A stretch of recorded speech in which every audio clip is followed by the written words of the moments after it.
1919, what would we all be doing? Very lucky we've got it, yeah. Yep. Yeah.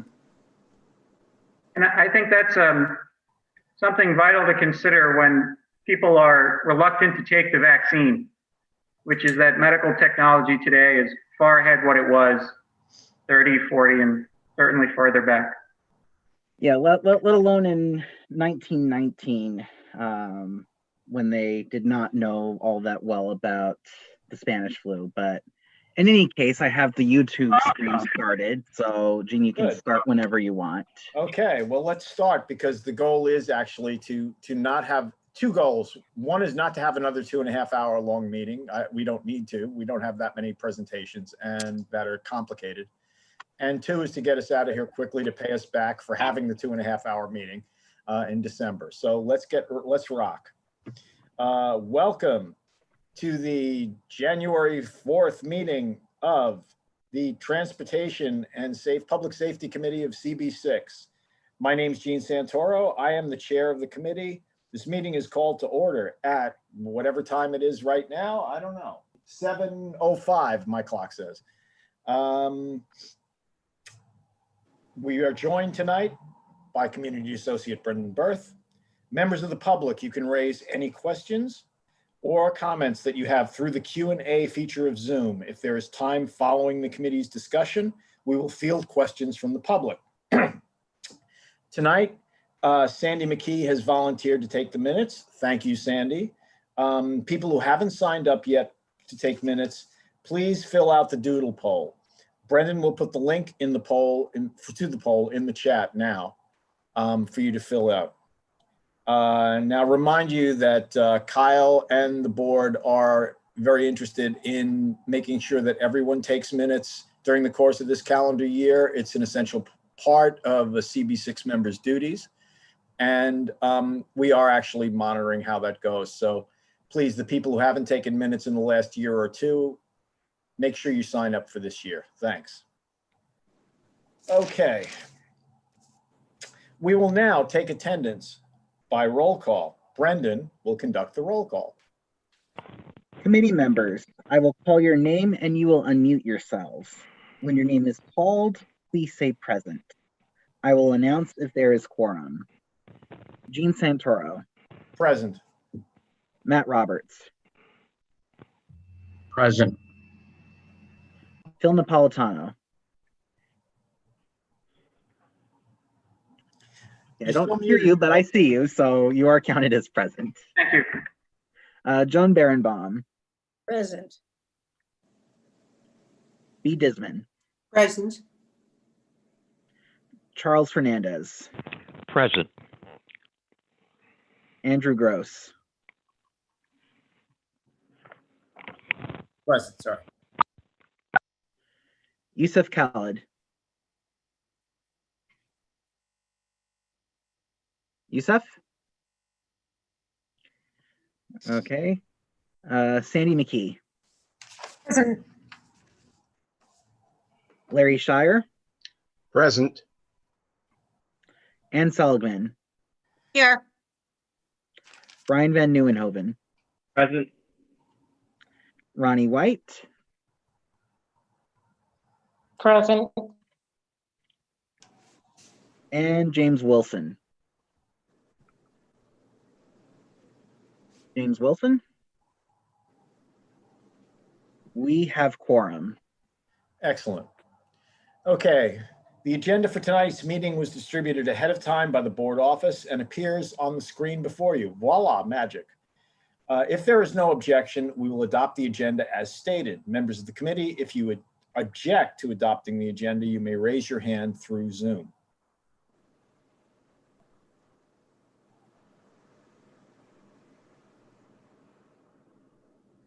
Okay, I'm not seeing any objections, so the agenda for tonight's meeting is adopted. The minutes from the last meeting were also distributed ahead of time by the board office. If there are no objections, we will adopt the minutes as drafted. Members of the committee, if you object to adopting the minutes, you may raise your hand through Zoom.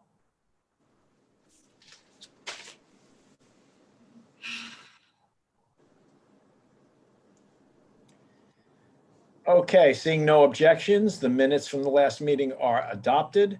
They'll soon be available on the CB6 website. So, in order to conduct an official meeting, we're going to set some ground rules. No one may speak until granted the floor. Committee members, if you have a question about committee business or wish to make a motion, please raise your hand through Zoom. If you click the participants icon, the participants panel should appear and you should find the raise hand function there. If you're still having technical difficulty, you may click the chat icon and relay your difficulty and Brendan will help you out. The chat function should not be used for committee business or questions about agenda topics. All such remarks should be made on the record by raising your hand through Zoom. Chat should only be used to alert us to any technical difficulties you are having or to state in writing information like an email address that was already stated aloud on the record during the meeting.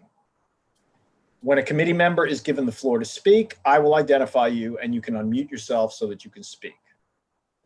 We are required by executive order to create a verbatim transcript of the meeting, so please keep your questions and comments succinct and germane to the discussion.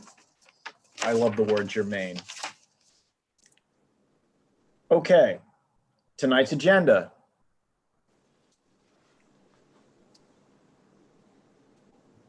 I did have a quick question. Okay, My hand was actually raised. I'm sorry, I didn't see it.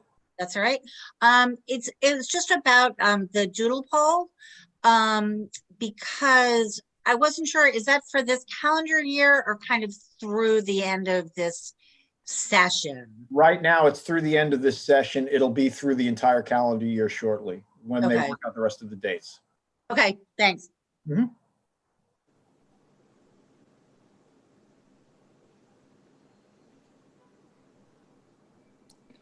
Okay, well, Brendan, Patrick, shall we move along and start the first agenda item, which is, after all, the Hampton Jitney requesting access to the bus stop at 106 East 23rd Street. Thank you, Gene. For those of you who, first off, I'll say nice to see you and pleased to see everybody safe. And Brendan, thank you for the coordination, and nice to see those of you not in person, but as I have many times, and some new people on the screen that I have not met for my many visits to CB6 on behalf of Hampton Jitney. I'm pleased to say that Mr. Lynch it also sends the same, says thank you. He may or may not be able to join us a little bit, but it does actually have something going on with the team tonight. But as you know, I've always been the guy up front, right down the block, dealing with the local stops that we have. And we thank Community Board 6 for the people who live here, and we carry quite a number of people to the east end of Long Island. Having said that, as always, Mr. Lynch, looks at the bus stops and spreading the loads. We consolidated something a little bit. I see, Brendan, thank you very much for putting up some signage and some pictures here at what we're looking at. And I visited both earlier this afternoon, but we'll stick to this 23rd Street stop, which currently actually the middle one restaurant is a for rent sign in front of that bus stop, and it's an extended bus stop, as you can see to the right, which is closer to Park Avenue, is correct. Thank you. Is the local bus stops, and you'll see a bus shelter there. And actually to the far left is an extended express bus stop. So it's an extended bus stop. The particular request that we have here, as we operate, as you know, 7 days a week, 365 days a year, providing public transportation to the East End for residents and visitors of Community Board 6 and the area. This particular is very minimal, low impact. Just it's an application for seasonal hookup during Memorial Day to Labor Day. Actually, the remarkable thing is the application was made, you can see it by the ICBPS number. It was made on March 30th, that's 03/30/2020. So it's just catching up now to this particular stop that has not been utilized for simple drop-offs as a courtesy for 3 times a week during June, July, August, between Memorial Day and Labor Day, for the benefit of the people who live in that area. We feel it's minimal, low impact. It increases public transportation services in the area. And the timings do not interfere with the MTA, as we've coordinated with New York City DOT. I am available for questions. Sometimes there's much more involved application, and sometimes there's much more conflict or challenges sometimes with different bus stops that we have to deal with Midtown. With my experience, it appears that with the wonderful 23rd Street, 14th Street, and 34th Street access and bus lanes, as you can see, there's a lot more, attraction for utilizing buses. This is for drop-off only, I'll point out. There's no lines going to be there with luggage at any time. There's no pickup being asked for at this particular stop at this particular time. That is a brief presentation for those who may or may not have a question for me. But Gene, I think that summarizes my presentation. Okay, yeah, thank you, Patrick. It's pretty straightforward in my view. I mean, I was there again this morning just to do a walk by and found pretty much the same conditions you said. But let's see if anyone on the committee does have questions, because I personally don't. I see that Ann Seligman had her hand raised. Okay. Ann, Yeah, I was just wondering if where the closest stop is to this for you guys. You mean where are we before and after this particular stop? I just kind of remember. I thought you guys had a stop at like Lexington and 25th. We have 44 stops. We don't have a one at Lexington and 25th at this time for this. Okay. This is for the drop-off stop. This is for drop-off for downtown service only. It's only at peak periods. As you know, we operate year-round, every day of the year. But this is for lack of a better word, it's a courtesy service for late on the weekends with people coming home to CB6. And we run down a little bit and drop people all the way off downtown. And it helps. No, it totally makes sense, especially in an extended bus stop like this. Yeah. Thank you very much. okay, let me, I'm not sure what order you people put your hands up in, sorry, so I'm just going to go down the list. Larry? Okay. You used to serve Stuyvesant Town, perhaps with this route. If you could remind me, which places on the East End does this bus serve? All right, let me just lean over here because I don't have the whole schedule. There's been a lot of, this is part of the downtown service only. It's minimal, this particular route, this is not one of the main routes by any stretch. This is, as I said, seasonal only, 3 times a week, June, July, August. Specifically, it would be going down to Water Street, down 2nd Avenue, to 12th Street, and then to Water Street. 2 more stops after this on this particular okay, so on the schedule. The next stop you're saying is at 12th Street on what avenue? 2nd Avenue. 2nd Avenue and 12th Street. And going in the other direction, I guess we'll get to that in the other for the other bus stop. Good question, Larry. The answer is no. They're not. It's not the same service. These are both drop-offs. This is drop-off only. The majority of the service, as I think everybody here knows, is at 40th Street and 3rd Avenue, outbound to the Queens Midtown Tunnel. And this is not, but on the way home, we provide more courteous, one-on-one service, local service, and this is one of them in peak season. Okay, the bus originates where and stops where on the in the East End? This bus is coming out of, I don't have these schedules. We modified quite a bit, but this one would be coming out of 40th and Hudson Yards, going across 34th, and then come back down. No, on the East End of Long Island. Oh, beg your pardon. Well, that would depend on ridership that day. We serve from Montauk to West Hampton, and we also pick up in Farmingville, and frankly in Queens as well. We're in Tri-City as well right now.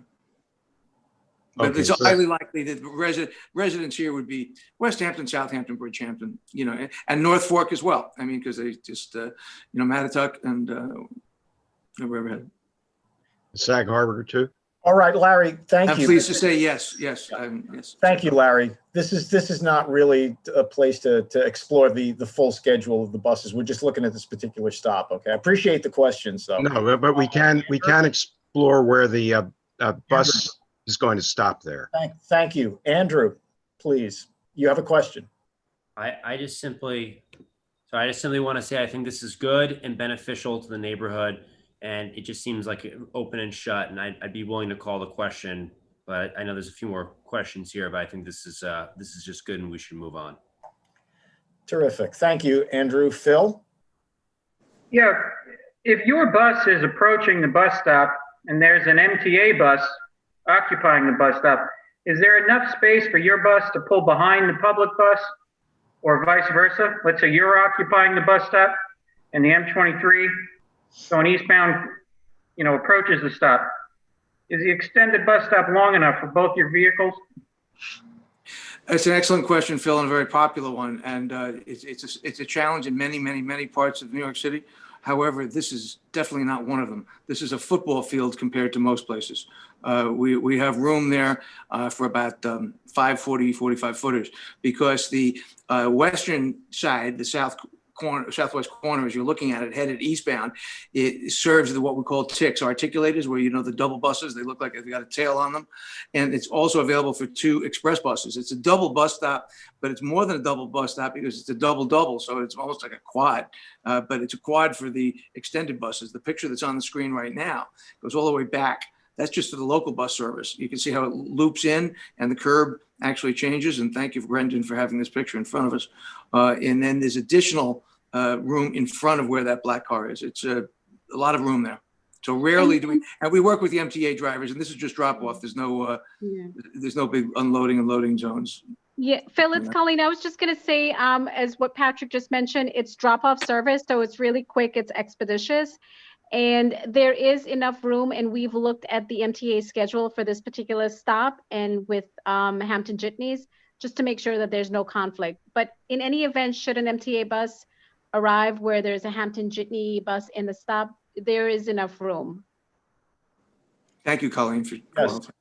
Thank you both. Okay, and thank you for the questions. Now, last, certainly not least, I see B. Desmond has her hand up.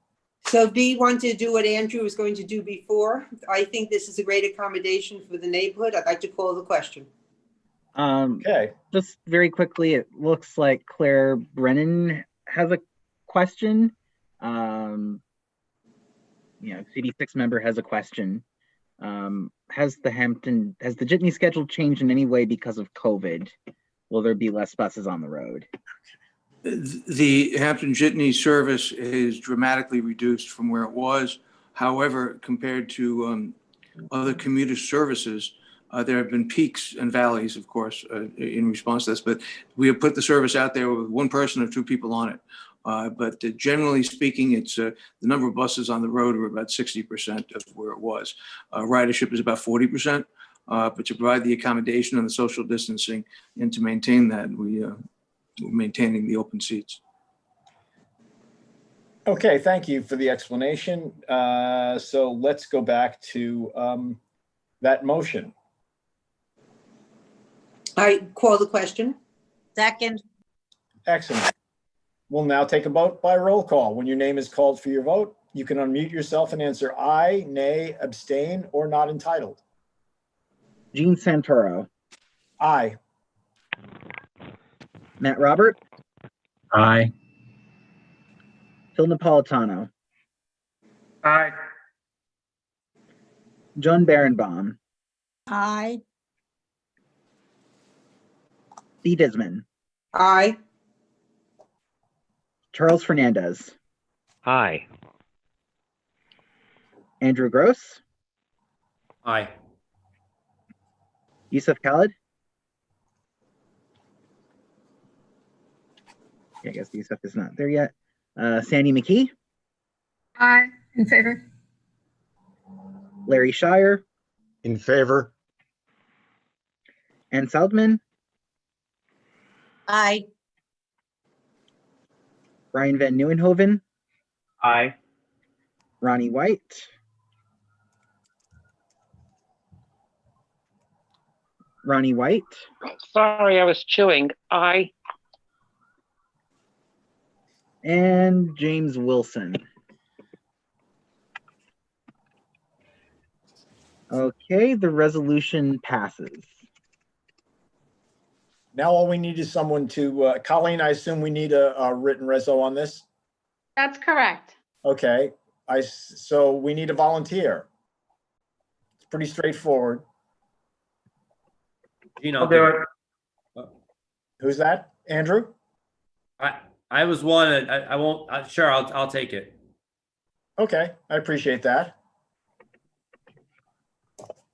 Good deal. So Andrew will write the reso, and we can move on to the next Hampton Jitney thing, which is 165 East 34th Street. Okay. Patrick, you're on again. Gene, I'm on, Gene. Thank you very much, sir. And thank you all for the first review. I won't duplicate what I said before, but most of it is the same in the beginning with some minor differences. This is a seasonal service. The application went in also in March 30th. The realities are that it's a minimal service. The number of the trippers here on drop-offs only, there's no pickups, is 8 times a week. And currently our proposal will be to revise that because we have 2 late night services we don't think are going to operate this season, may or may not the following season. There's only 8 being applied for here. That goes from Memorial Day to Labor Day. It's for drop-offs only. Once again, very similar, except that it's going on the north side of the street with a westbound traffic flow. There are 2 double stops here. The picture, and I thank you, Brendan, in the main picture, shows the exact area where we're leaning towards the express bus stop, which is further down in front of Duane Reade and past the service entrance of 155 East 34th Street there. The smaller picture on the left shows the far corner going back further east to 3rd Avenue northbound, where there's a local bus stop and a local service going northbound. We do not anticipate any of these current schedules to be at the same time that any MTA bus will be at these locations. Once again, this is for the services of drop-off only, for the people coming home from the east end of Long Island who live in Community Board 6. And some of them might live right there in the building, and it might really be a good, good deal. But we have to put more of this back, and this is responsive to our passengers who are in CB6. So that pretty much is my presentation. I could talk for, as you all know, for 10 minutes on it, but I That's think okay. We love to hear you talk, which is not tonight, Patrick. So are there any questions from the committee? I'm not seeing any. So can I hear a motion?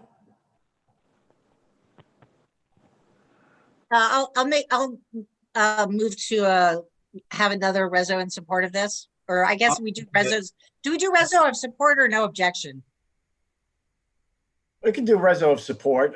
We can do it either way. Support's fine, as far as I can know. I mean, yeah, let's make them both of support. Yeah, I'll second it. Thank you. Dean, can I ask a technical question? Yeah, sure. Since I'm writing the first reso, do we need 2 separate resos, or can we bake these into one?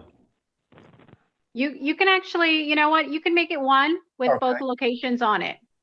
So can I? Thank you, Colleen. So Yeah, it could be one resolution with, both locations saying that the community board approved both sites. And just one more follow-up. Can we get from the office, just when I write this, just some of the details of the locations, just so I can bake it in? I'll coordinate. Sure. Brendan can provide you the letter that we sent to the board. Very good. Thank you. And you can plug that in. Yeah. And Andrew, I would take a look at the great, reso database, and I'm sure there's one that you can use as a template for this. Deferring to office to hook it up. No problem. Sounds good. Okay, we still, as I recall, have to vote on this. Okay, so I will conduct the vote. Gene Santoro. Aye. Matt Roberts. Aye. Phil Napolitano. Yes. John Berenbaum. Aye. B. Disman. Aye. Charles Fernandez. In favor. Andrew Gross. Aye. Yusuf Khalid. I don't think Yusuf has showed up yet. Sandy McKee. Aye. Larry Shire. Aye. Ann Seligman. Aye. Brian Van Nieuwenhoven, In favor. Ronnie White, Aye. okay, the resolution passes. Terrific. Thank you Thank you all. all. Thank you, Patrick, for sort of coming, virtually coming. It's always good to see you, even on camera. See you guys. All of you. I look forward to seeing you in person again soon. Hopefully someday that will happen again. Yes. Sooner rather than later, we all hope. And Yes. please all stay safe and stay well. And on behalf of Hampton Jitney and the people who ride this bus, thank you. Thank you. I'll help. If you need me to stay, I'd be happy to stay. But No, I think we're fine. Thank you. okay, thank you. Please go. Be well, everybody. And I, Larry, good to see everybody. See. Good to see. No, escape while you can, Patrick. That's Okay, I'm working on hitting the right button now. It says leave. There you go. Okay. So now we come up to Sammy's Law. I'm assuming that everybody's had a chance to read the materials that we sent you. It's, again, not exactly a complicated situation, but if there are any questions from the committee, let's deal with them.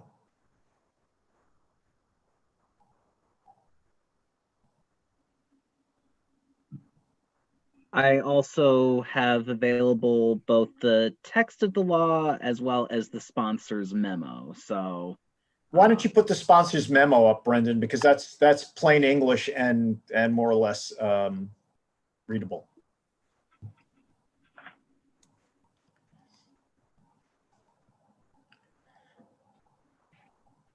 While you're all glancing at this, I'll point out one of my favorite things about laws like this, which are that they start with the phrase cities in populations of excess of 1 million people, because there is exactly one city in the state of New York that has a population in excess of 1 million people, and it's New York City. But this circumlocution is the state legislature's way of pretending that we're not by ourselves and they're not making a special law aimed at us.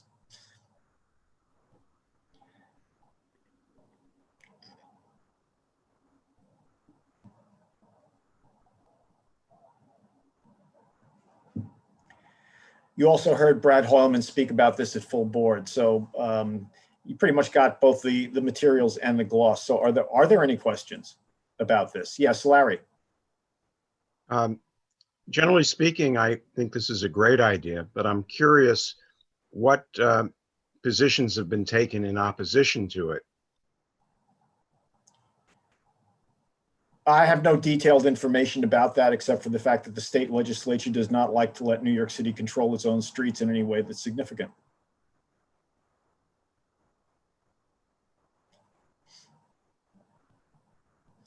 Any other questions? Yes, I have one. Oh, okay. What is the New York City school speed limit? And to be no less than 15 miles per hour. That's the New York City school limit at the moment is 15 miles an hour. The idea is that this would allow it to become even, that's what that is. Yes. So a school bus can travel faster than 15 miles per hour, or is it in a school district, in a school zone? It's in the school. It's in the area covered by the school zone. Yes, that's where the speed limit is. It doesn't apply to vehicles per se individually. It applies to the area. Yes, if that was the question. I see Okay, and Larry has his hand raised again. Who does? Larry. Okay. I'll just make a point here. We in a number of resolutions dealing with a 5 mile an hour and shared street speed limit, we're up against what this law is going to correct. Right. That's very true, Larry. Thank you for that. Andrew, you have your hand up. Yeah. My question is, again, I've read some of the materials and I'm just less familiar, with this space. Mm-hmm. Is this something that has been litigated in the Supreme Court? Like, is there a legal or judicial, I should say, debate on this? Is it something that hasn't really come up yet. I mean, I assume that this would probably hit the state court system would have to evaluate, the legality of something like this. I don't know. No, not unless, not really. No, it's a state law. It's simply a state law, which the state law will amend. And unless somebody challenges it on some kinds of constitutional grounds, which would be pretty interesting, there's no reason that I can think of that there'd be any kind of court challenge. No. Got it. Okay. Brian.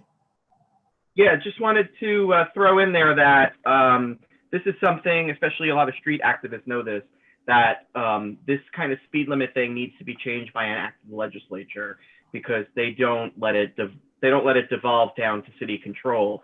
It's actually written in a state law that that these controls are. If this control is already written into state law, it can't be a judicial problem for the same state law to override what's already there. That's right. That's what my bathroom lawyer says my jailhouse lawyer says as well. No, but that is how this works. Okay, Anne has a question. I'm just curious. It's less relevant at 15 miles an hour, but certainly at 10. Does this apply only to motorized vehicles? Does this law in general apply only to motorized vehicles? And what about e-bikes?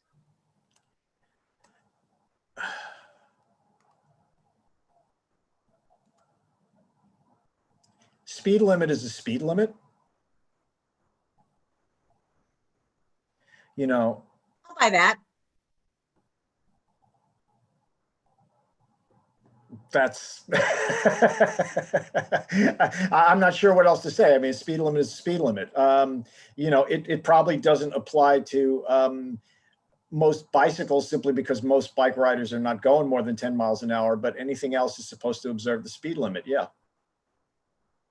Just because your e-scooter can go 30 miles an hour doesn't mean you're supposed to go 30 miles an hour either. You're supposed to do 25 or less.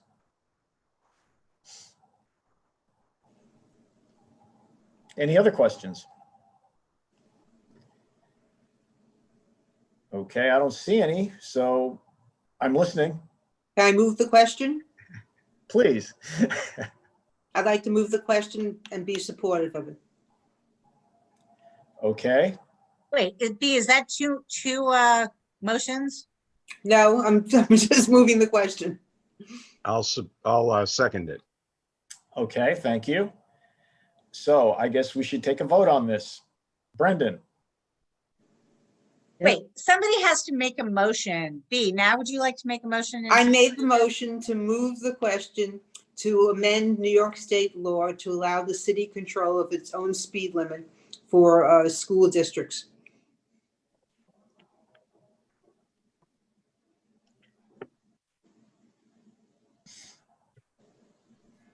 Yes.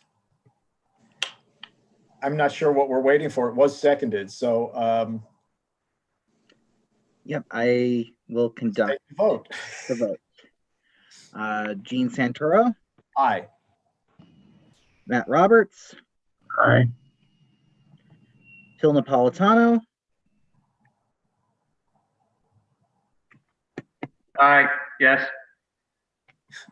John Berenbaum, Aye. B. Disman, Aye. Charles Fernandez, In favor. Andrew Gross, Aye. Yusuf Khalid. Okay, I don't think Yusuf is here. Sandy McKee, In favor. Larry Shire, Aye. Ann Seligman, Aye. Brian Van Nieuwenhoven, In favor. Ronnie White, Aye. Okay, the resolution passes. Excellent. Now we just need someone to write it. Don't all jump up at once.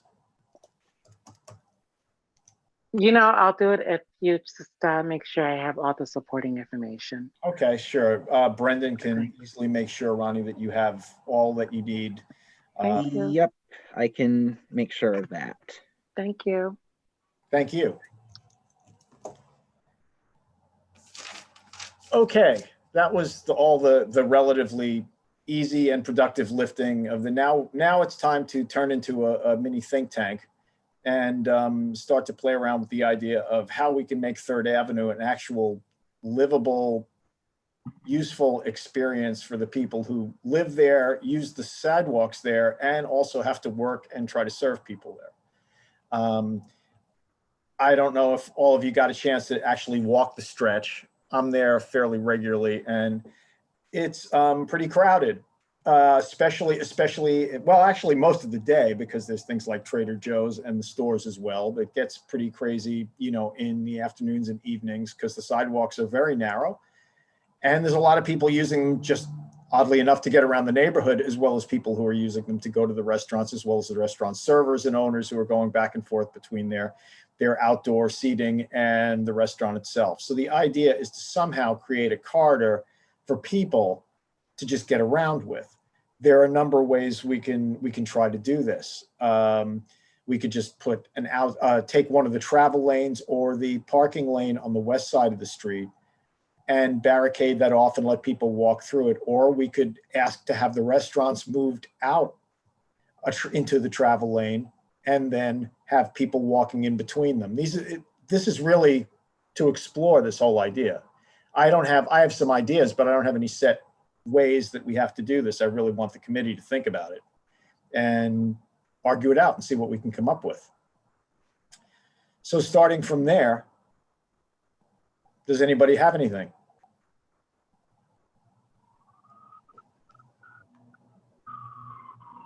Excuse me. Yeah. What are the parameters for Third Avenue? Where specifically will we be looking? The entire length of the district? No. Yeah, it's in the agenda. It's between 26th Street and 32nd Street. And that's where the concentration of restaurants is most heavily along that strip. Okay, again, I'm sorry, I don't know what order you raised your hands in, but I see people have their hands up, so I'm just going to start with Ann at the top. So my initial reaction when I saw this was, why stop at 32nd Street? Especially the block between 33rd and 34th is super problematic. Colleen, I don't know if you know what's going on with the bus stop there, because that was like off and back again. But that sidewalk's really narrow because there's a lot of like outside, there was like outdoor seating, sidewalk seating that's always been there. And I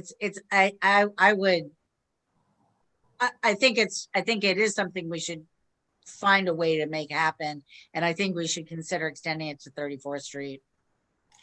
Okay, I mean, I don't oppose that myself. I'll just point out that there's heavy construction on 34th Street and 3rd Avenue, and that was one of the reasons that I thought we could stop it at 32nd Street. But thanks for pointing that out. Is that still happening? Because that was on hold for a long time. I was just there today, Ann, and I'm there like 2 or 3 times a week. Believe me, it's going on. They're building the thing on the northeast corner of 34th Street, and the trucks are everywhere. So it's there. It's going to be there for a while. Andrew. So I promise I'm gonna think of something very constructive to add to this conversation, but I promise. But I want to begin by saying, and I know I'm I'm a broken record. What I would say, what we should not do as a gut reaction, also because it's just the easy thing to do, but I think it's unfair, is I don't want to just go to the normal route. And I know many people on the committee are in favor of this, which is to just remove parking and start there, right? And I think that we make a lot of concessions all the time, where we remove parking spaces, and we've probably over the past 2 years removed hundreds upon hundreds of spaces from the district. So I just would ask kindly that whatever we come up with, we not just go to knee-jerk reaction, which is like blow out the smaller and smaller amount of parking and force people to go into very expensive garages, which is more and more the trend of anyone who wants to use a vehicle. It's already a small amount of spaces that are even there, I'm sure. I'm sure that we can find more creative ways to manage the flow of people, including, by the way, I'll be constructive, and I don't know, Gene, you mentioned it. I know there's a lot of construction. Perhaps there's even a way, and I don't know how much influence is, the way that we deal with scaffolding and construction and the timing of how much scaffolding and construction is at the same time. That is definitely a policy area that we have explored before in this committee. And I think that that may be part of a larger picture. And I'll just end by saying, I don't think there's a silver bullet here. I think there's probably going to be a couple of policy things that we look at to free up, make it easier to walk there. Okay, thank you. Yeah, nobody wants to automatically take away the parking spaces.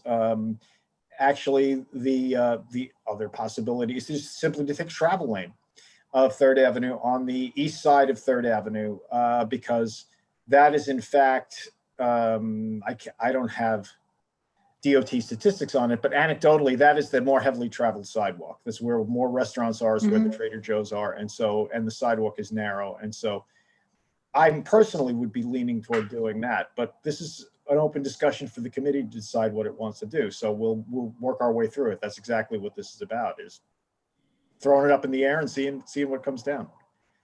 But thanks for also, just to interject, I do have slides of both maps for each of these blocks as well as images. So feel free, like if you have questions about a particular block, I can flip to the appropriate slide.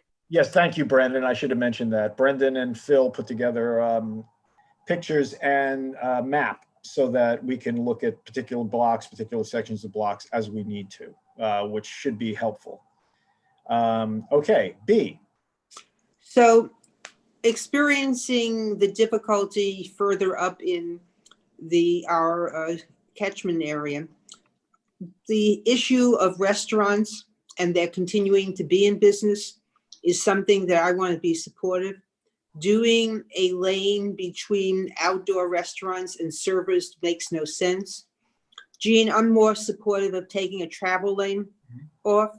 I think that deals with, the issues of less cars in the city, dealing with the issues that we're all trying to look at.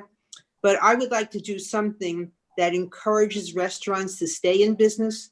I think if you look at all the situations we have, the vacant stores, the vacant restaurants, we have to think out of the box. And I would be very supportive to remove a travel lane.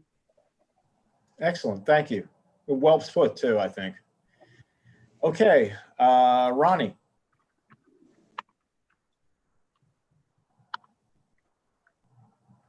Hello, Ronnie, you had your hand up?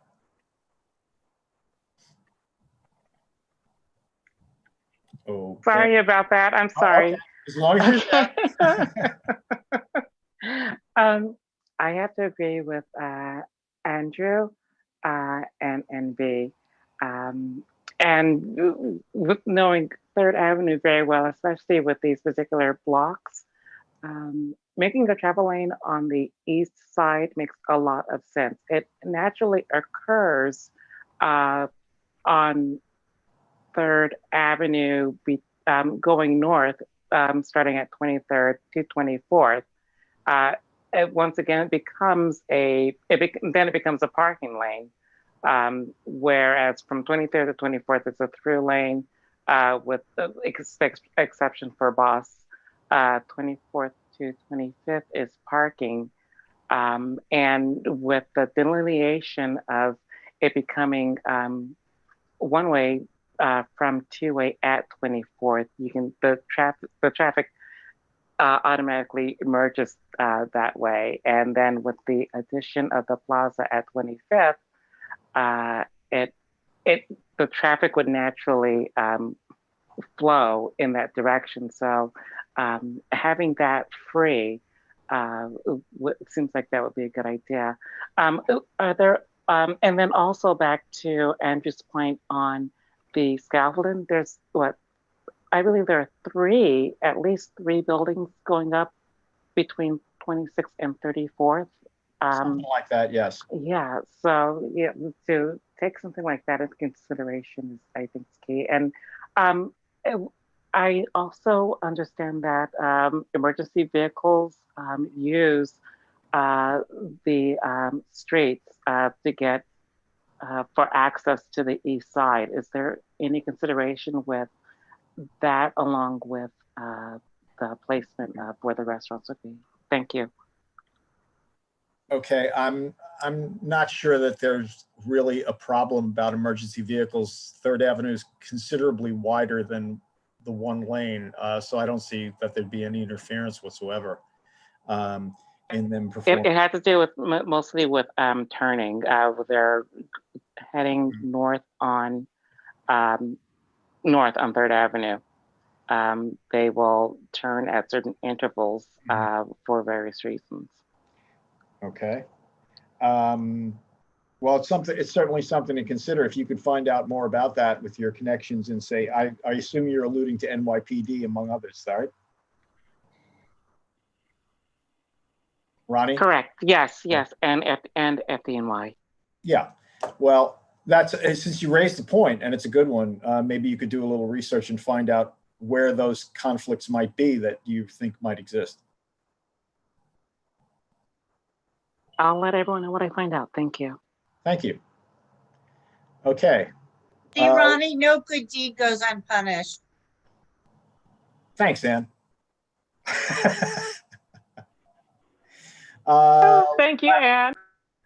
Larry. I was wondering if this might be an opportunity to plant the seed for a protected bike lane on the west side. One thing at a time, Larry, please. Well, I support what B is saying with respect to keeping the restaurants in business. Mm-hmm. I appreciate that. Thank you. And Sandy. There, from what we can see, it doesn't look like there is any parking already in these locations, especially on 30th to 31st. So I'm not even sure that's an issue. There is parking on the west side of the street. So, but we're not, the image that we saw was where the restaurants are all built out. Mm-hmm. This is not where we're proposing to make the change. I'm not understanding So your one question. slide. Yeah, the parking that exists is on the west side of the street. There are slides of the west side right now in front of us, and the east side, which is where somewhat more restaurants are, and there is no parking. So don't we want to do this on the east side where the restaurants are? Correct. That's what the committee seems to be moving toward. That's right. And there's no parking anyway. Right. So it's not an issue. Right. I'm wondering what the proposal actually is, though. Are we asking restaurants to move their built-out? No, we're not. Pieces further out into the street? No, we're not. What are we actually saying? As B said, what we're asking to is taking a travel lane and creating a protected pedestrian lane, if you want. Protected pedestrian lane. So Jersey barriers. I mean, what could that possibly be? Yeah. It could be something like that. It could be other things. I think we've just started the discussion about 10 or 15 minutes ago. So we haven't quite got there yet. I might recommend that we not do that, because I think the restaurants will want the people still to they want people walking on the street, on the sidewalks, to help. You pass a restaurant, you go in. So if we do want to do this, my recommendation would be to ask the restaurateurs to move out into the travel lane to give more space. And then the restaurateurs actually protect the pedestrians as well. They may not want to do that. Advantages. I'm sorry, I can't hear you. Go ahead. No, sorry, go ahead. I couldn't hear you. Yeah, there are advantages to doing it that way. There are advantages to doing it the other way. One of the advantages to doing it with a pedestrian lane is outside the restaurants, as B pointed out, is that it eliminates the conflict between people who are simply getting around the neighborhood for one reason or another, and people who are actually going to go to the restaurants. And so that's an advantage to that. The advantage to the way you described you just described what those potential advantages are. That's one of the things that the committee is here to discuss. And frankly, it's not that great walking past the back of these things. You know, Yeah. Okay, I think you made your point, Sandy. Thank you. One other issue, aren't there other locations in our board that maybe might really benefit from this? Yeah, there are, but we're doing one at a time. Okay. This is a pilot. That's exactly right. And we will be looking at other things as we grapple with this. Hopefully we can apply the lessons that we've learned from this in the ways that we think to other situations. Lexington Avenue, 2nd Avenue, there are any number of places in the board that have stretches like this, where the restaurants do need help, and the pedestrians also need help because they can't get around. So we're trying to solve those problems in a way that's a little more creative than we have been able to in the past. Okay, let's see. Brian, you have your hand up. Yes. So I just want to start with the north end of this and come back downward. Just talking about going up to 34th Street, because I feel like once you get north of 34th Street, you have tunnel traffic. We're not going to have the functionality or the buy-in from partners that we're going to need to do a transformative change at this point. So maybe in the future, when we have a different idea of how traffic works in the city, we can figure that out. But it feels like any changes kind of need to stop at like 33rd or 34th Street.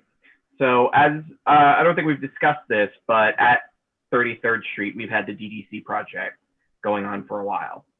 And that whole section of roadway, with the number of turns it has and the amount of construction that it has, and the fact that the street's always torn up and it's in terrible condition, it hasn't been repaved at any of these points in time, you know, it's kind of a disaster. And I think that, you know, if I were taking a look at this, my support or my interest would be to try to figure out to do something slightly nicer there and to streamline traffic up to that point so that traffic doesn't clog up as much, but to try to make that section nice again after what we've put those businesses and those residents through for years. Going south of there, I don't think that there's any need to have 3rd Avenue northbound as wide as it is.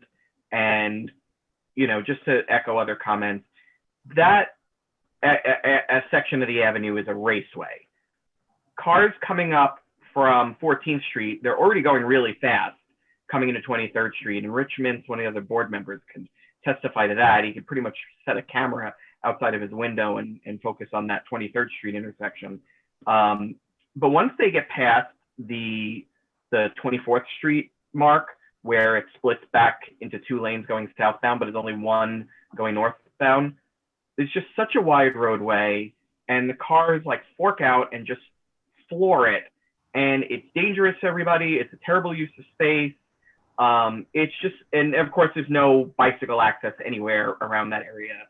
And there's no bus lane conversion in this area either. I really think that I've been a very long-term supporter of taking a look at this space, particularly between all the way down to 24th Street up to 33rd, and figuring out what we could do to activate part of that roadbed. My inclination too is to move the parking on the west side of the street into the roadbed more and use it as like kind of a protected facility rather than to take out a parking lane to make the facility. I really think that it's preferred to take traffic lanes out of the situation, because doing that will calm the traffic a bit and will not really result in any significant travel time impacts for people using the avenue. It may lead to, we'll have to see maybe some traffic studies or any available information to see if there might be some sort of backup coming down below 24th Street. But I seriously doubt it. The traffic's already going very fast at that point. I don't think it'll back up traffic to take 1 or 2 lanes off the west side of the street. And I think that it would be really awesome to see us turn that into public space with a protected parking lane. As far as whether or not we keep any parking or not, I just want to say that, you know, something that people don't really volunteer a lot, but is kind of a widely, is kind of a held opinion, just the same as Andrew's opinion about preserving parking, is that we need to really think about our priorities in this city. about how our choices in parking provision and lane provisions on our roadways encourage driving for people who don't even live in this district. Our census data shows that we have an under 10% household car ownership rate, and the bulk of the traffic coming up these avenues are trucks, passenger cars from with out-of-state license plates, and taxi cabs. We could stand to have that traffic move a little slower and at a slightly reduced pace through our neighborhood, to have some of that traffic diverted to the FDR or to First Avenue. We have to understand that adding parking to our neighborhoods and preserving so much of it also encourages the driving and the access, and that doesn't serve our residents as well as potentially activating the space for other uses. Okay, thanks, Brian.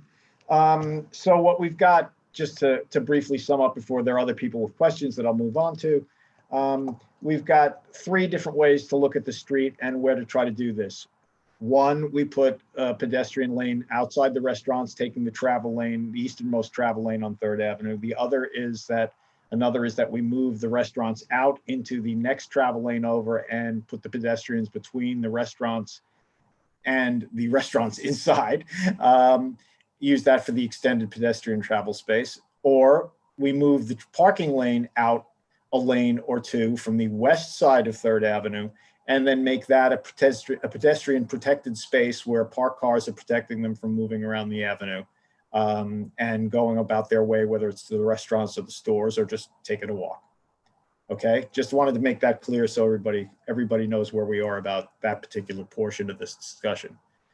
Okay, and now we've got, let's see who has it. Anne, did you have your hand up?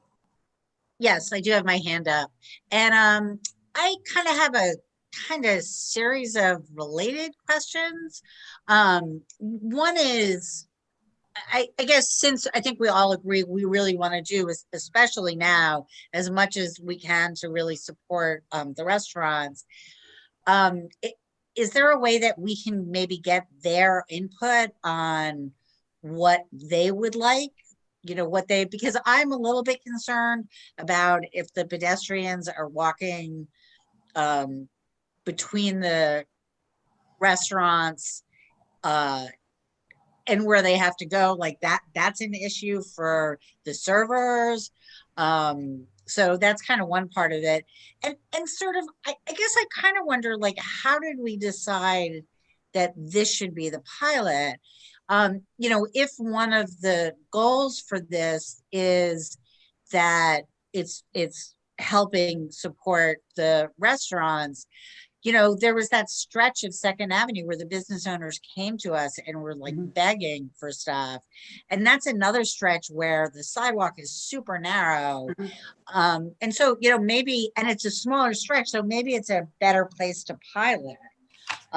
So that all is like one question. And then the other thing I'd say is I am not convinced, and I don't know if Colleen has actual facts on this, but I'm not convinced that traffic is down all that much because there's so many people that are driving rather than using public transit.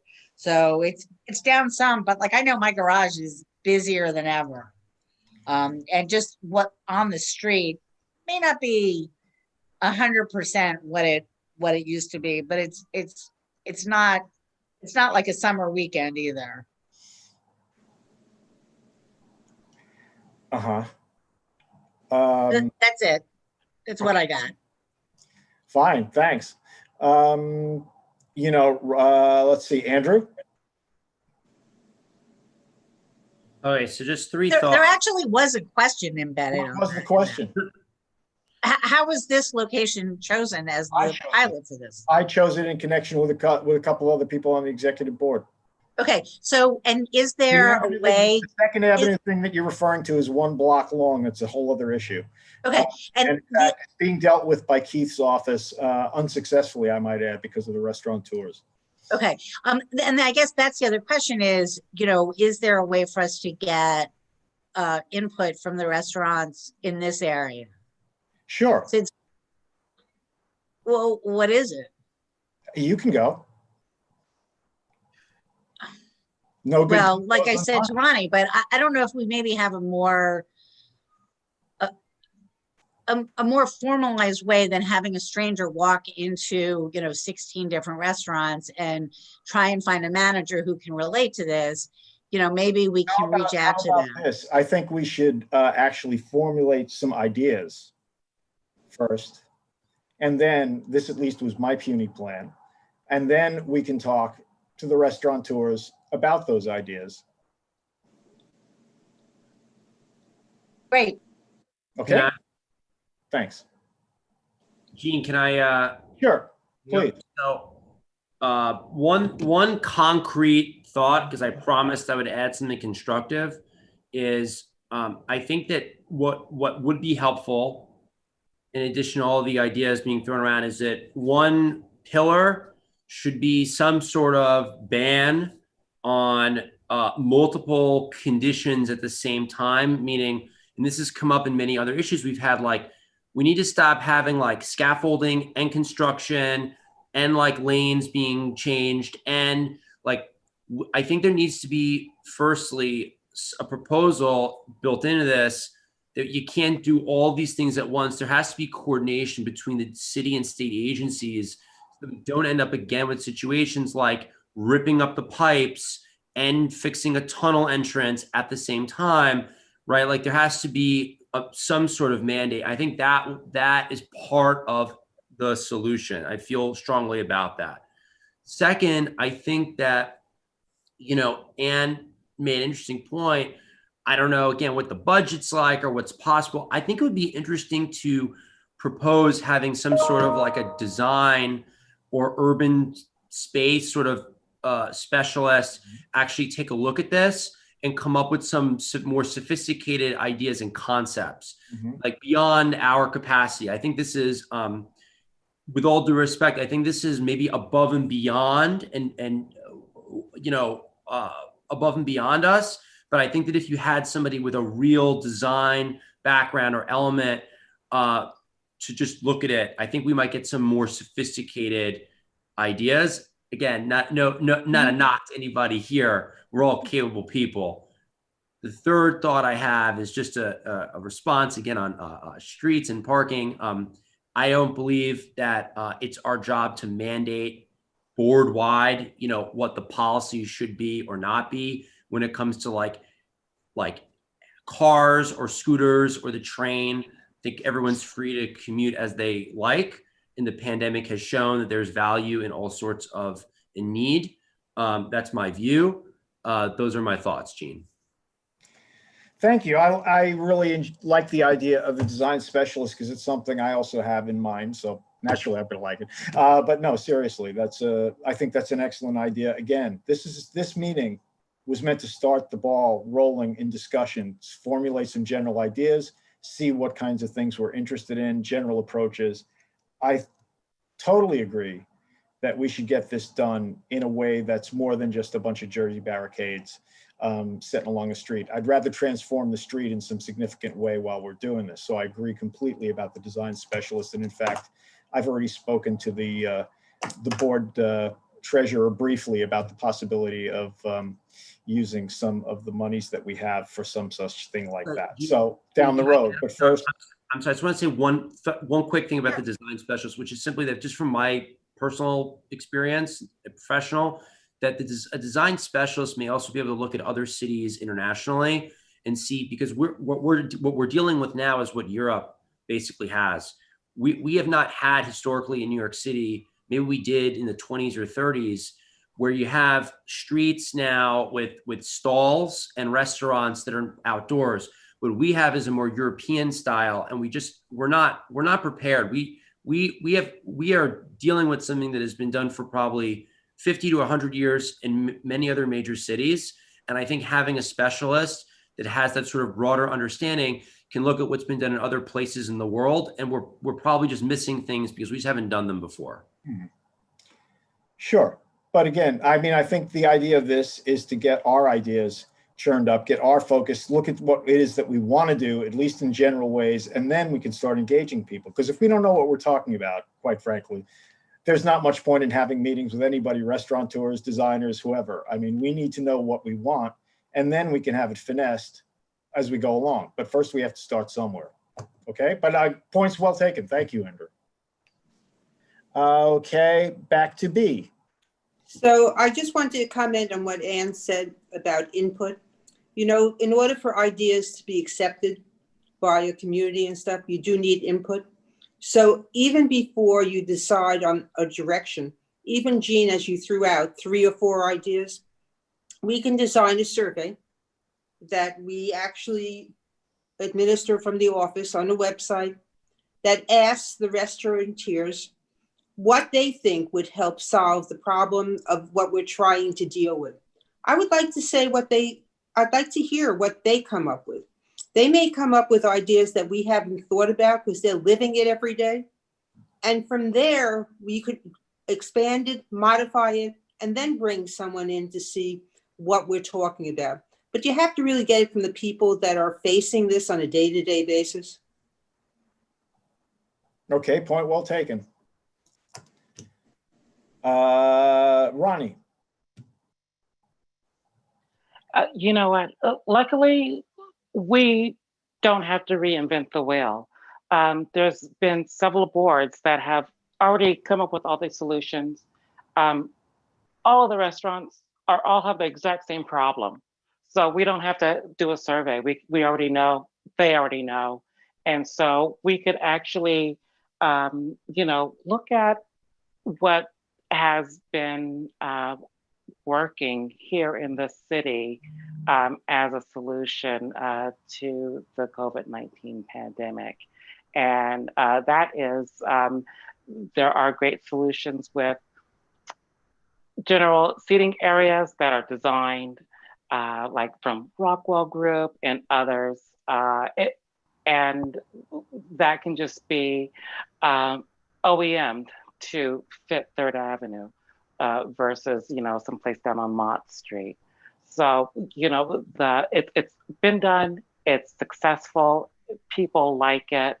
And, you know, Rockwell has the templates for free for everyone to download and to customize. So we can just, we can offer that as a solution immediately to our people here in the board, and they would welcome that. It would show action versus, you know, just the same old wheel turning and asking questions that we already know. There's no reason for that. So I can get that information to the board so we can get rolling on this.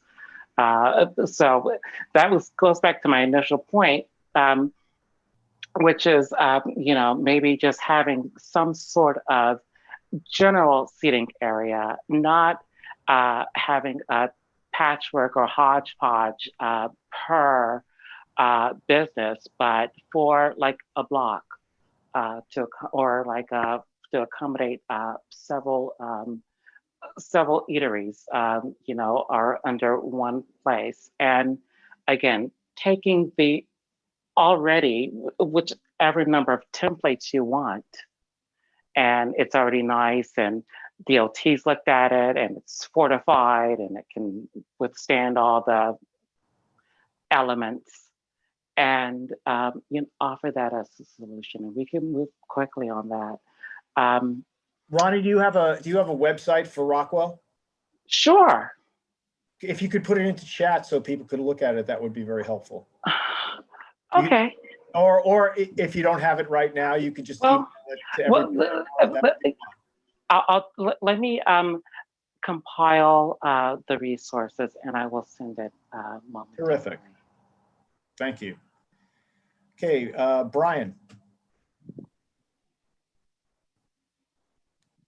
You're muted, Brian. I just want to put this out there that I do think it's good. I think what we should do as a community board is that this is an idea, we're interested in it. Like, ultimately we can contribute some planning resources or potentially some budget toward having somebody do a presentation. I really think though that our role in it by default is to, just tell DOT, here's an interchange or a byway in our district, and we think, something could be done better. Here's some of the ideas we had. Can you prepare something for us? Now, NYC DOT, it's a massive $900 million yearly budget agency. They hire people from both locally and all around the world with expertise from all kinds of design schools. And I think one of the things is that if we get to a point where we're interfacing with DOT on this and they just come up empty and they just don't want to do anything, then that's something that, as a community board, our role is run out. As individuals, maybe we could talk to our council members about, where we're sitting with that. We could also talk with Gail's office or whoever the next Manhattan Borough president is, and just kind of navigate how DOT is structured as an agency so that they're better able to respond to this.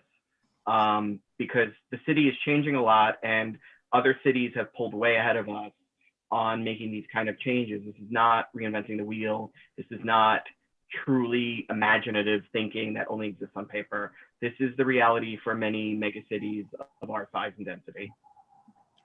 Hey, so it's Colleen from DOT. Yeah. Brian, well said. I mean, this is something that, we don't need to reinvent, because this is something that the agency has done as part of their sidewalk extension to allow for more space for pedestrians. We've done this on 8th Avenue near the Port Authority. If you guys want to take a look at that, you're more than welcome to do so. The other thing is that keep in mind that, our resources are very limited due to COVID. We're trying to wrap up a lot of our projects and finalizing, the schedules for, a lot of the projects that we've had in 2020. It's a great idea. I'm glad that, the community board is thinking of these sidewalk extensions to allow for more space for pedestrians, because we know, the sidewalks in the city in most places are very narrow and pedestrians need space. The other thing is that, if the board is really seriously thinking of this, I know like Community Board 6, they always say, or the board always say, this district has the least, park spaces. I would really think about a location. Not to say that I'm not in support of 3rd Avenue, but I would really consider or think really carefully about a location that would have the most impact with this sidewalk space. I mean, I wouldn't look at the restaurants, but I would think of an area that would really benefit from this. And I, as a community board, I would not be in a rush to do, to just choose a location so quickly. B mentioned surveys, talk to a few of the committee members or businesses to get a sense of, areas that you have not looked at or even think of. And we can start having a dialogue about this to see what areas we can look at creating the sidewalk extensions. I think it's a good start that the board is thinking of this, and we'll be more than happy to assist the community board with doing the work and with the implementation. Okay, thank you, Colleen. I'm glad you jumped in, because I was going to ask you those very questions on the heels of what Brian said. So, okay, what? Well, let me first. Ann still has her hand up, so let's let Ann ask her question. Ann. Okay. I guess one thing that I'm realizing is that we are not in any way kind of articulating our assumptions about the timeframes or just like changes in the world. And I'm not saying any of us knows, because if the last year has taught us anything, it's that really we don't know. But I think we should at least make sure we say, like, okay, we are building this, what is our time frame for even sort of coming up with a pretty concrete plan, and what assumptions are we making about what the world will look like? Because clearly it looks very different than it did, 10 months ago. And 10 months from now, it may look very different again. So I don't think, like I said, I don't think we know the answers, but I think it's worth at least trying to articulate those thoughts, those assumptions. Sure.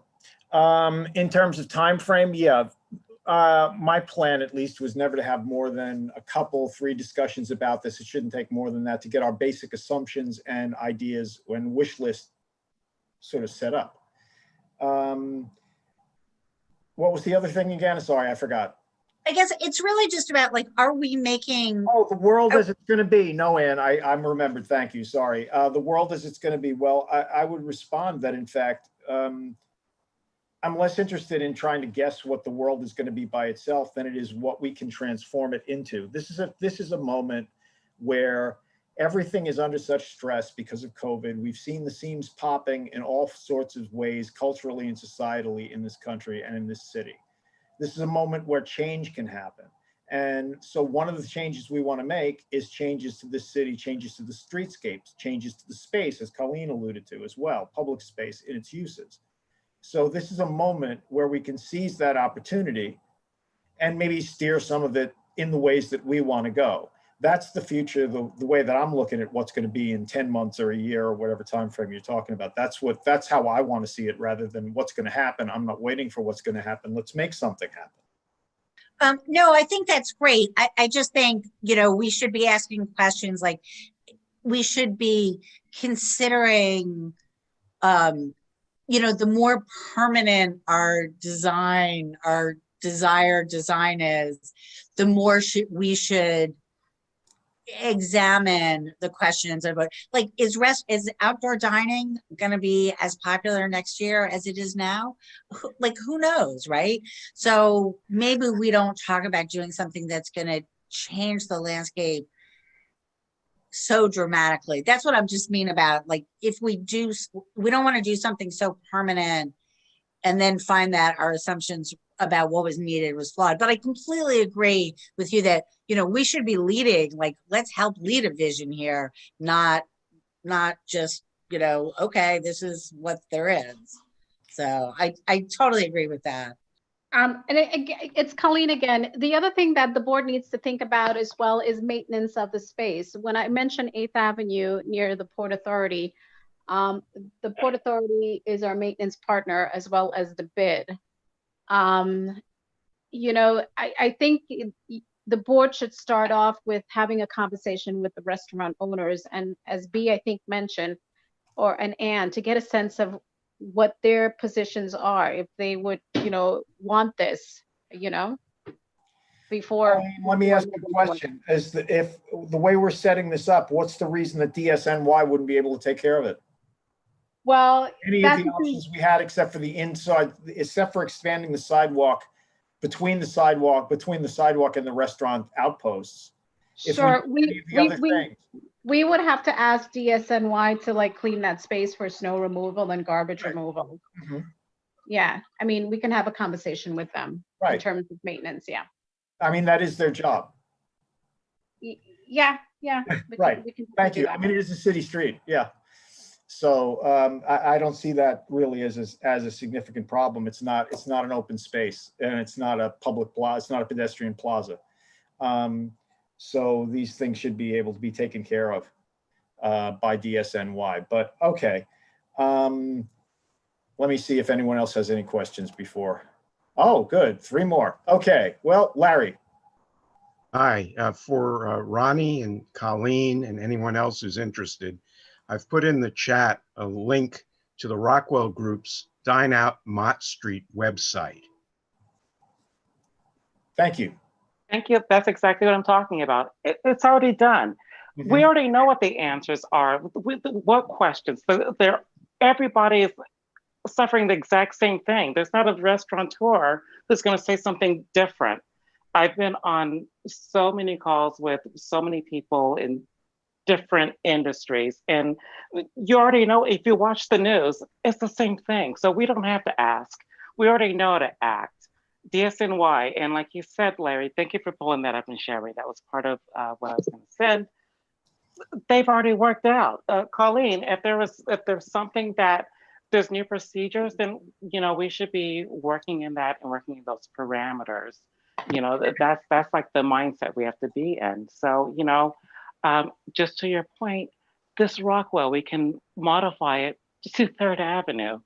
And it's substantially enough that it's secure, but it isn't permanent. So, there's no downtime in that. So, it's really a win-win.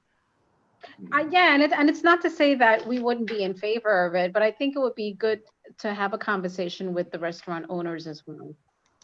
Start there, just to get their input on it before any changes are made. Thank you for that. And Brian? Definitely. I mean, two things are that I don't think that this improvement should necessarily be tied to the restaurant owner's needs or the potential for usage of the outdoor spaces. I think that, that's kind of a 2 and 2 equals 4 thing, where it's like there's clearly demand for the outdoor dining in the summer months. It will be at least a partially good idea to provision some space for it, where it doesn't make a negative impact on something else that's outsized. But also, it's kind of like, it doesn't really matter, because some of that space should just be open space. It would just benefit the community to make that conversion regardless, so that maybe that doesn't need to be a central part of the selling point there. And just another thing is that it is public space, and while I think it would be in the community's benefit to have some of it available for some of the nearby restaurants to make use of it, there's also a concern about, just kind of giving away the farm and just immediately saying this whole thing is going to be for anybody who operates a retail space around there to do open retail, open restaurants. And I think that's something to debate maybe later on when we figure out what kind of space might be available and what might fit in it.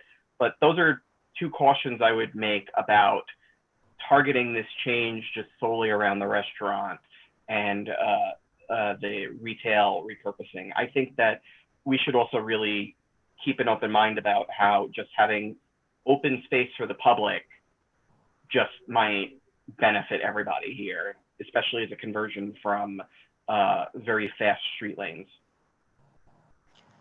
Okay, well put, Brian. I think there's a lot to that. All right, I also think that we've probably gotten as far as we're going to get on this tonight.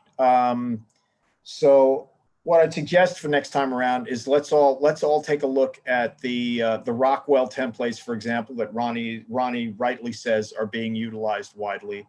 Let's try to refine what it is that we actually want to do with this and how we want to do it. If there's somebody who wants to put together a survey, and since you brought this up, perhaps you'd be interested in putting together a brief survey that you could circulate to the restaurant owners and find out what their input would be. Yes? I see smiles.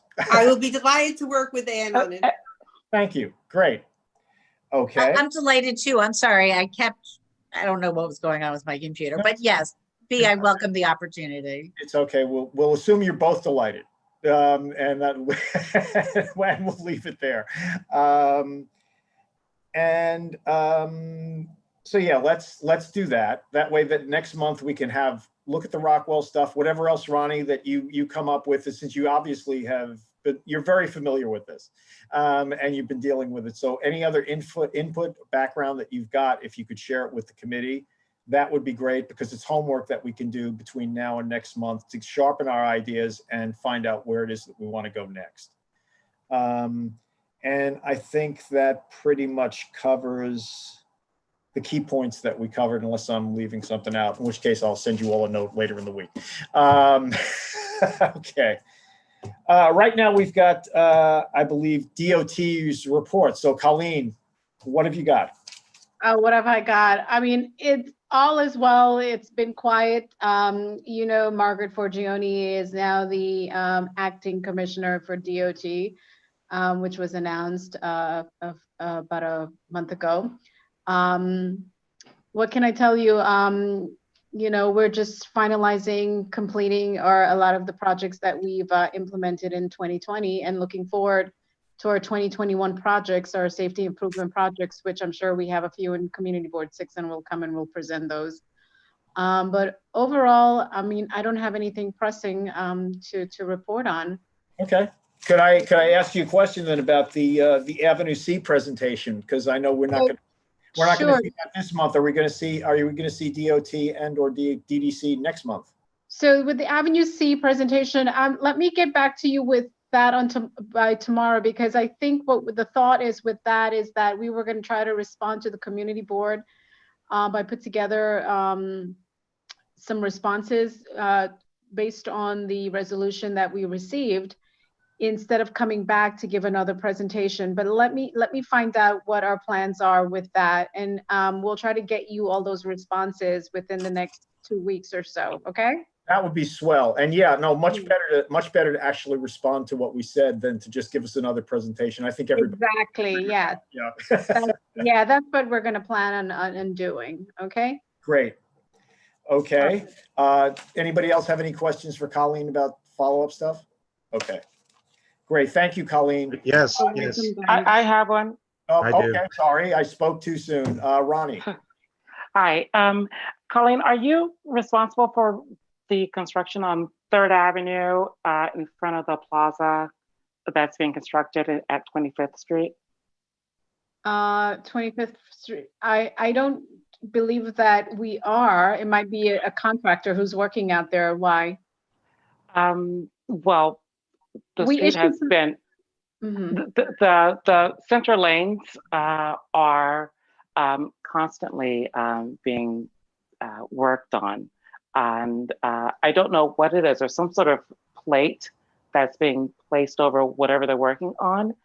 And it the workers, I don't know what the issue is. But they seem to be wrestling with making sure that it stays down. It really, you see brake lights when people go over it, and you can tell their axles are shaking, and you can hear contents of trucks rattling, because everyone is caught by surprise like this. So Ronnie, it sounds like this work is being done by a contractor, and DOT only issues the permits for the contractor to do the work. I see. And the plates are probably not secure, and they are probably being shifted because of the heavy traffic in the area. Yes.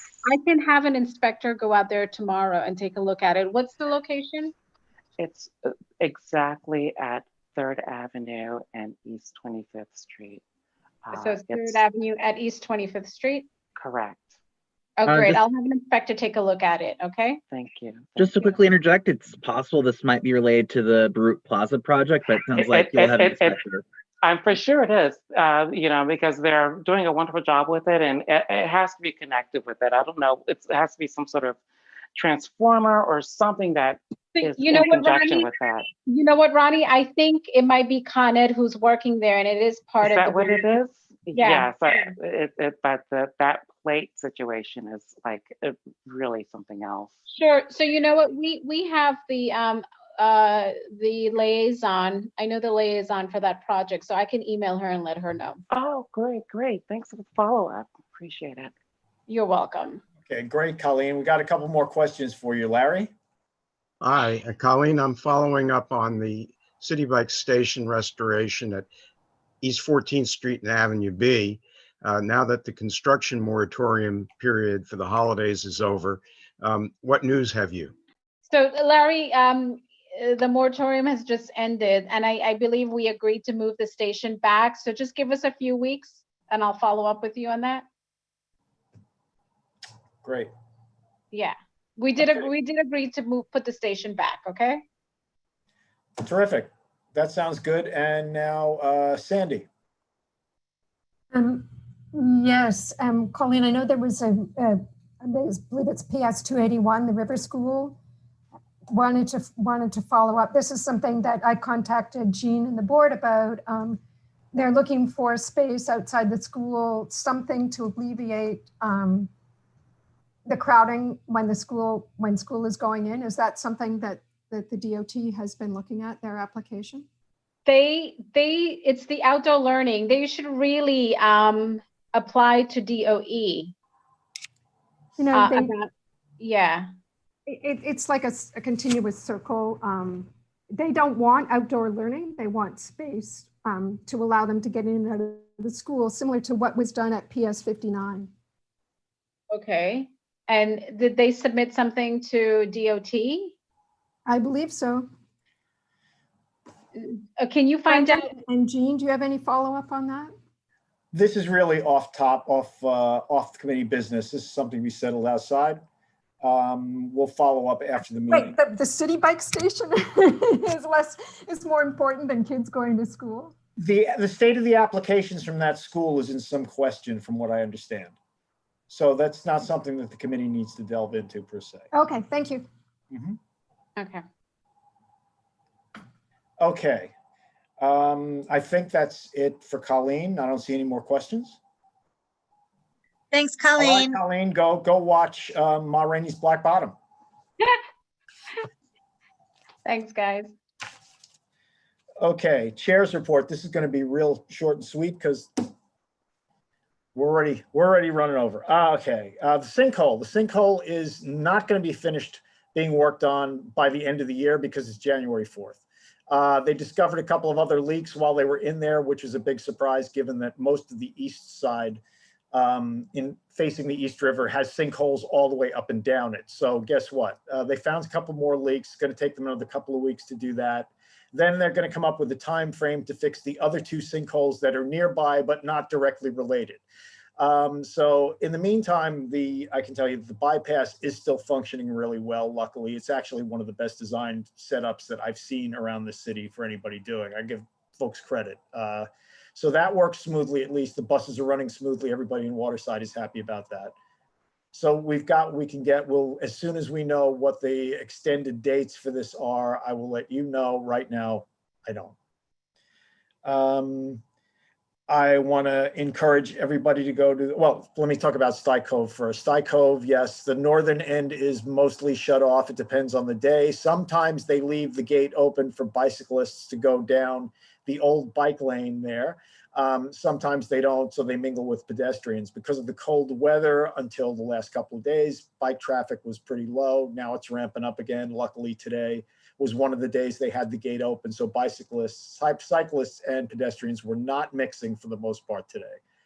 It's a day-by-day thing. It's one reason that we keep trying to get out of DDC and DOT some way that's better for people to get around while they're working on this. Town Hall. There is the Town Hall on outdoor dining that I know Kyle mentioned at full board. It's January 12th at 6 p.m. It's co-hosted by CB3 and CB6. Especially given the fact that we're talking about 3rd Avenue, I'd encourage you all to at least drop by and see part of it. Carlina Rivera is one of the sponsors and she'll be speaking. So that should be interesting for all of us to hear what she has to say because she's very interested in the 3rd Avenue project that we're working on. And finally, next month on the agenda, I believe, will be the Furious Law, which is the sort of companion piece to the SAMI law that Brad Hoylesman's 2-4. The Furious Law will allow the use of school cameras to track speeders outside of the hours that school is in session. And so that's another enforcement mechanism that should help keep the drag racers on our streets from, if they're going to drag race, at least they'll have to pay for it, is the way to look at it. And that's pretty much what I've got. Are there any questions? Okay. Seeing none, do I hear a motion? I'll move to adjourn. Thank you, Ian. Brian seconds. Okay. We're done. Thank you all very much for the thinking, for freewheeling, and for being willing to try to move outside the box and get a little uncomfortable and face what the realities are that this city is facing for the next several months. And hopefully in terms of positive stuff for outdoor dining beyond that. No reason we can't be Rome. No reason we can't be Paris. After all, we are that good and we should be better.